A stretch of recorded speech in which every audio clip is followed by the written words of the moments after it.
एक बार एक बहुत बड़े विद्वान कवि राजा के बुलावे पर उनके राज्य जा रहे थे। रास्ता लंबा था और गर्मी का दिन था।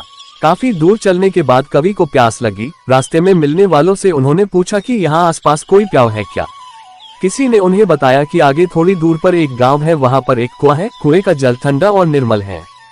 कविवर ने उस राही का धन्यवाद करते हुए गांव की तरफ अपने कदम बढ़ा दिए। थोड़ी दूर जाने पर उन्हें एक कुआं दिखा जहां एक स्त्री पानी निकाल रही थी। थोड़ी पास पहुंचने के बाद कवि ने उस स्त्री से बोला, माते पानी पिला दीजिए, बड़ा पुण्य होगा। स्त्री बोली, बेटा मैं तुम्हें जानती नहीं, अपना परिचय दो, मैं अवश्य पानी पिला दूंगी। कवि ने कहा, मैं एक पथिक हूँ, प्यास लगी है, कृपया पानी पिला दे। स्त्री बोली, तुम पथिक कैसे हो सकते हो? पथिक तो केवल दो ही है, सूर्य व चंद्रमा, जो कभी रुकते नहीं, हमेशा चलते रहते हैं। तुम इनमें से कौन हो, सत्य बताओ। कविवर थोड़ा अचंभित हुए। उन्होंने स्त्री के तरफ देखकर बोला, मैं मेहमान हूँ, कृपया पानी पिला दें। स्त्री ने मुस्कुराकर कवि से बोला, तुम मेहमान कैसे हो सकते हो? संसार में दो ही मेहमान हैं, पहला धन और दूसरा यौवन। इन्हें जाने में समय नहीं लगता। पानी तुम्हें तभी पिलाऊंगी जब तुम सत्य बताओगे, वरना प्यासे ही रह जाओगे। कवि सोच में पड़ गया। अब तक उसके सारे तर्क को उस साधारण स्त्री ने काट दिया। हताश होकर कवि ने थोड़ा चिढ़ते हुए कहा, मैं सहनशील हूँ, अब तो आप पानी पिला दें। स्त्री ने फिर उसी अंदाज में कहा, नहीं, सहनशील तो दो ही हैं। पहली, धरती जो पापी पुण्यात्मा सभी का बोझ सहती है, उसकी छाती चीरकर बीज बो देने से भी अनाज के भंडार देती है। दूसरे पेड़ जिनको पत्थर मारो फिर भी मीठे फल देते हैं।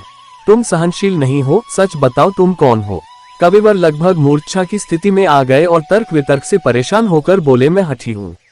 स्त्री ने फिर पहले की तरह उनकी बातों को काटकर बोली, फिर असत्य। हठी तो दो ही है, पहला नाखून और दूसरे बाल, कितना भी काटो बार बार निकल आते हैं। हे ब्राह्मण, आप सत्य बताए कि आप कौन हैं? सब्र का बांध पूरी तरह टूट चुका था। कवि पूरी तरह अपमानित और पराजित हो चुके थे। अंत में उन्होंने झल्लाकर कहा, फिर तो मैं मूर्ख ही हूँ।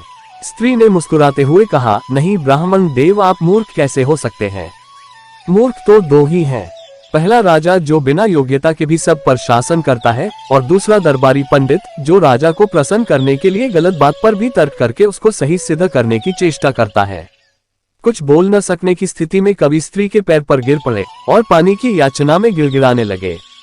स्त्री ने कहा, उठो पुत्र। आवाज सुनकर जब कवि ने ऊपर देखा तो साक्षात माता सरस्वती वहां खड़ी थी। कविवर पुनः नतमस्तक हो गए। माता ने कहा, पुत्र, शिक्षा से ज्ञान आता है, न कि अहंकार। तूने शिक्षा के बल पर मिले मान और प्रतिष्ठा को ही अपनी उपलब्धि मान लिया और अहंकार कर बैठे।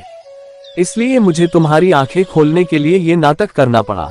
अब जाकर कविवर को अपनी गलती समझ में आ गई और भरपेट पानी पीकर वे आगे चल पड़े।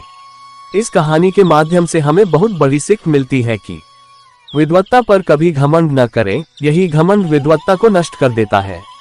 दो चीजों को कभी व्यर्थ नहीं जाने देना चाहिए, अन्न के कण को और आनंद के क्षण को।